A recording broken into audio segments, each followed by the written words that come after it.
Hello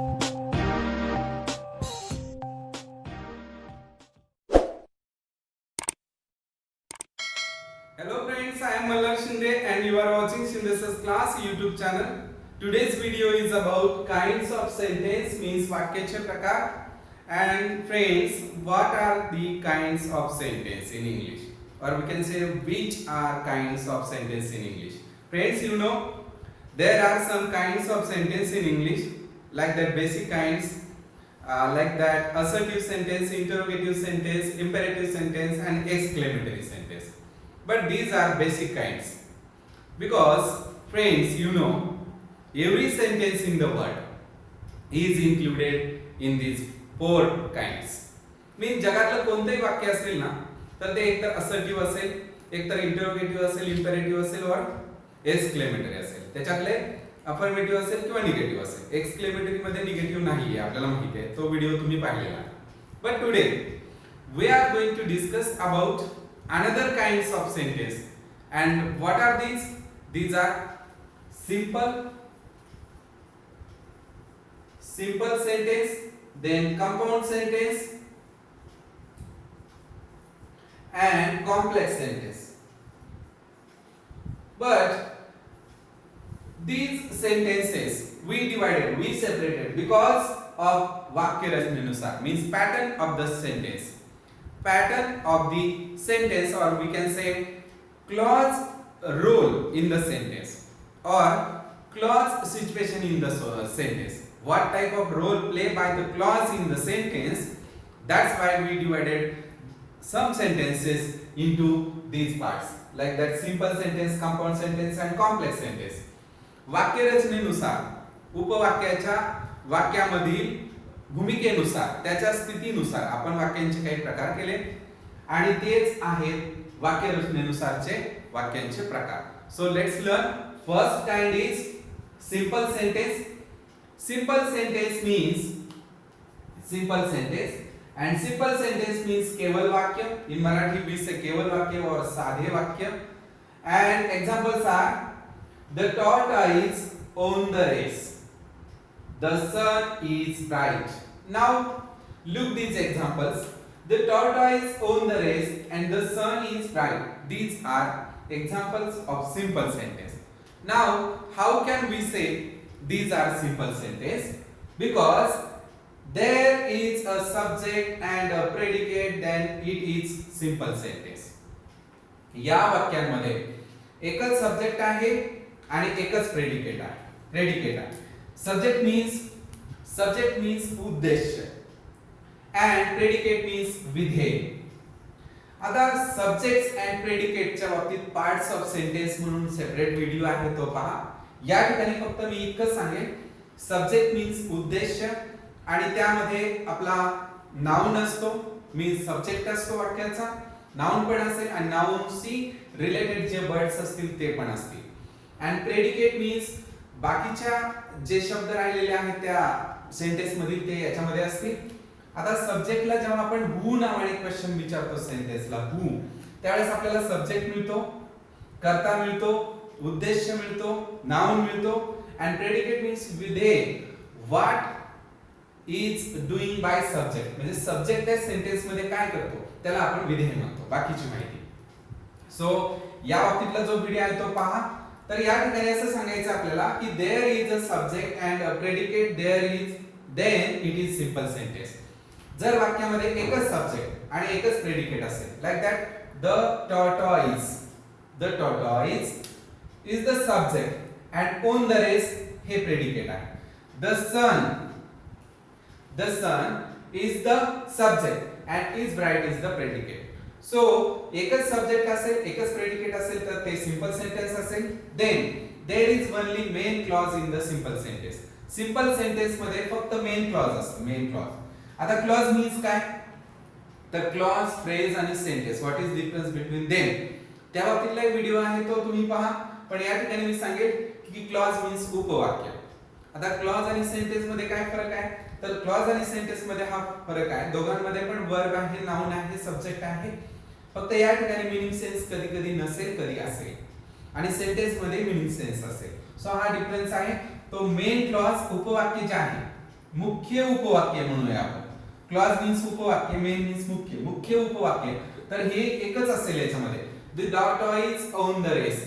हे आहे एकच क्लॉज आहे, त्यानंतर एकच सब्जेक्ट आहे, एकच प्रेडिकेट आहे. अशा वाक्यांना आपण सिंपल सेंटेन्स म्हणतो. Like that some examples are here.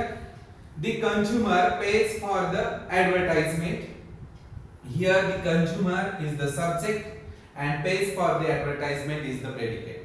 Then he speaks not only in Hindi but also in English.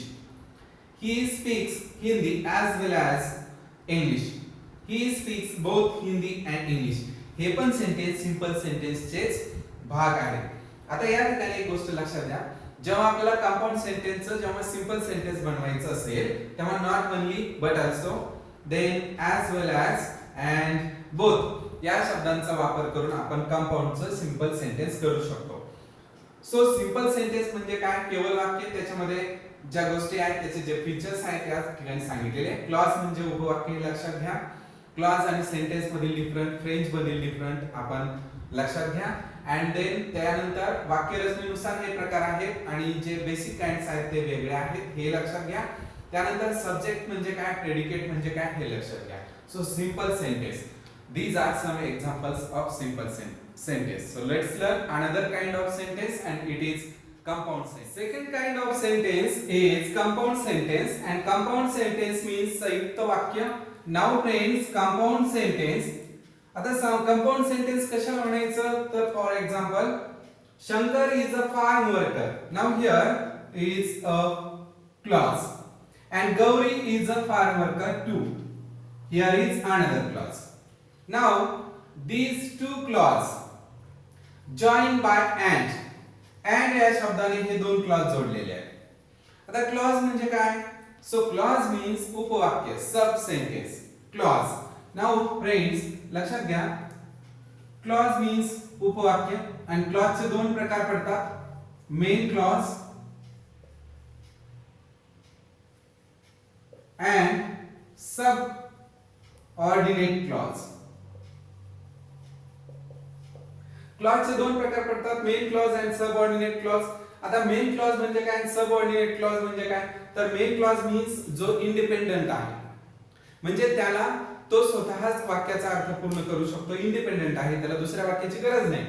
आणि सबऑर्डिनेट क्लॉज जो आहे तो जो आहे तर त्याला दुसऱ्या वाक्याची गरज पडते, म्हणजे हा डिपेंडेंट आहे, दुसऱ्यावर डिपेंड आहे. सो त्याला आपण सबऑर्डिनेट म्हणजे दुसऱ्या वाक्यावर तो डिपेंड आहे, तो सबऑर्डिनेट क्लॉज असतो.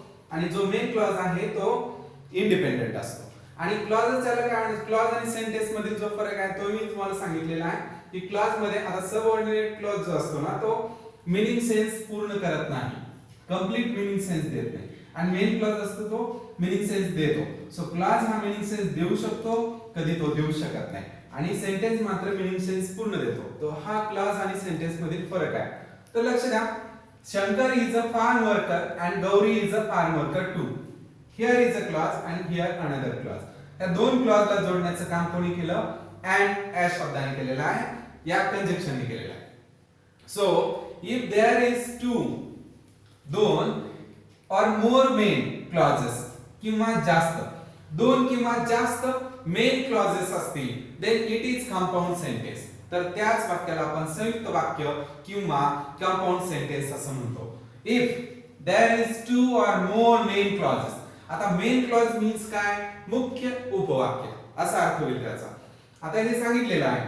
तर दोन किंवा दोन पेक्षा जास्त जर क्लॉजेस असतील एखाद्या सेंटेन्स मध्ये तर ते कंपाऊंड सेंटेन्स असेल. We use and, but, therefore, either or, neither nor, yet or यासारखे जे कंजक्शन्स आहेत कोऑर्डिनेटिंग कंजक्शन्स. कोऑर्डिनेटिंग कंजक्शन्स म्हणजे प्रधानत्व सूचक उभयान्वी अव्यय. कंजक्शन्स मीन्स उभयान्वी अव्यय. आणि हे उभयान्वी अव्यय कोणते उभयान्वी अव्यय? Coordinating.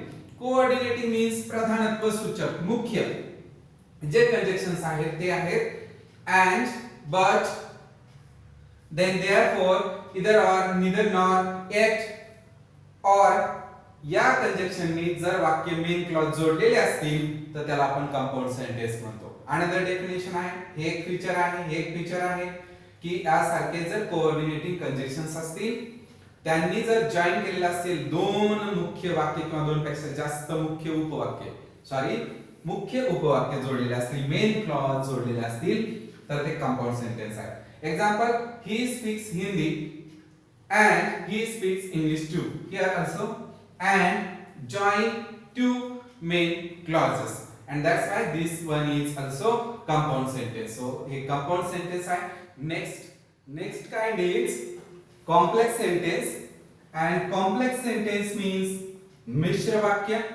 Now friends, what is meant by mishra vakya, or we can say complex sentence?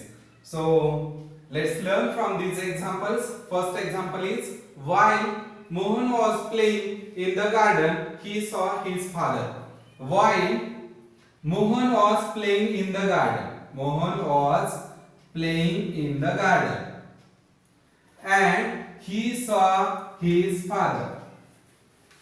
So friends, या ठिकाणी दोन उपवाक्य आहेत.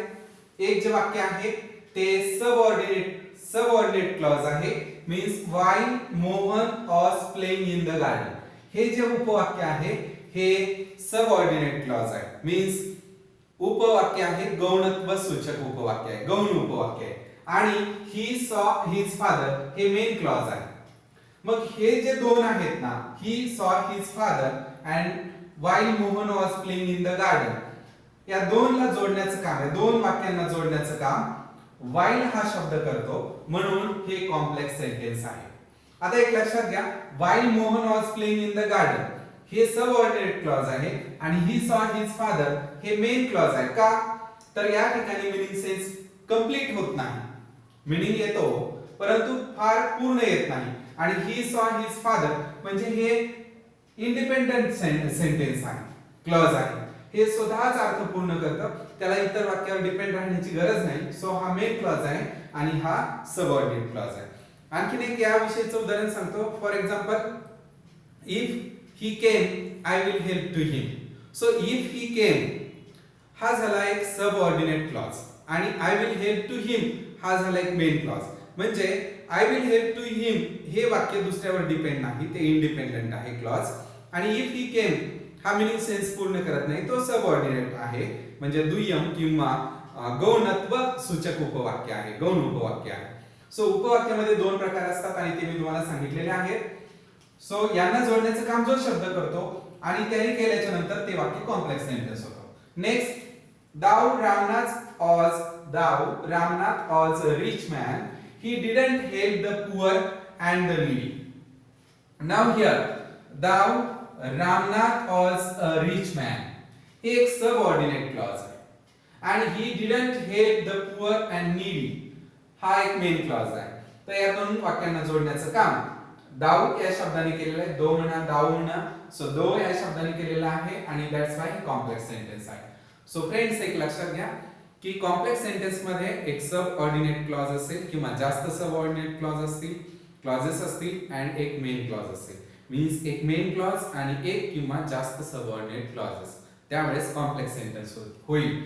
आणि for the complex sentence means complex sentence मधील एक मेन क्लॉज आणि वन किंवा अनदर सबऑर्डिनेट क्लॉजेस यांना जोडण्यासाठी आपण काय करतो, to join the subordinate clause and main clause we use काय यूज करतो आपण, that, because, if, before, after, when, while, till, where, the, who, which, etc. Subordinating conjunctions. म्हणजे या ठिकाणी सुद्धा कॉम्प्लेक्स सेंटेन्स मध्ये आपण वाक्य जोडण्यासाठी दोन जे उपवाक्य आहेत त्यांना जोडण्यासाठी कंजक्शन्स वापरतो. पण कोणते कंजक्शन्स? सबऑर्डिनेटिंग कंजक्शन्स. सबऑर्डिनेटिंग म्हणजे गौणत्व सूचक उभयान्वी अव्यय. गौणत्व सूचक उभयान्वी अव्यय जोडतो, घेतो आपण आणि त्यावेळेस कॉम्प्लेक्स सेंटेन्स होतं किंवा कॉम्प्लेक्स सेंटेन्स मध्ये आपण सबऑर्डिनेटिंग कंजक्शन्स वापरतो आणि कंपाऊंड सेंटेन्स मध्ये मात्र आपण कोऑर्डिनेटिंग कंजक्शन्स वापरतो. हा फरक लक्षात घ्या. सो सबऑर्डिनेटिंग कंजक्शन्स आणि कोऑर्डिनेटिंग कंजक्शन्स याच्यामध्ये फरक आहे. हे दुय्यम स्वरूपाचे आहेत आणि ते मुख्य स्वरूपाचे आहेत. So if, before, if, then that, because, where, till, while, when, after, thou, who, which. These are subordinating conjunctions and we use this type of conjunctions in the complex sentence. And complex sentence चे features काय आहे? तर एक main clause असेल आणि एक किंवा जास्त सबऑर्डिनेटिंग क्लॉज असेल. So friends, today we learn about kinds of sentences which are depending on the sentence pattern, or we can say sentence structure, or a role of the clauses in the sentence. So these are a simple, compound and complex type of sentences. Also its definition, its features, its example and with the explanation. So if you like this video, then like, share and subscribe to my channel. Also keep watching. Best wishes to you.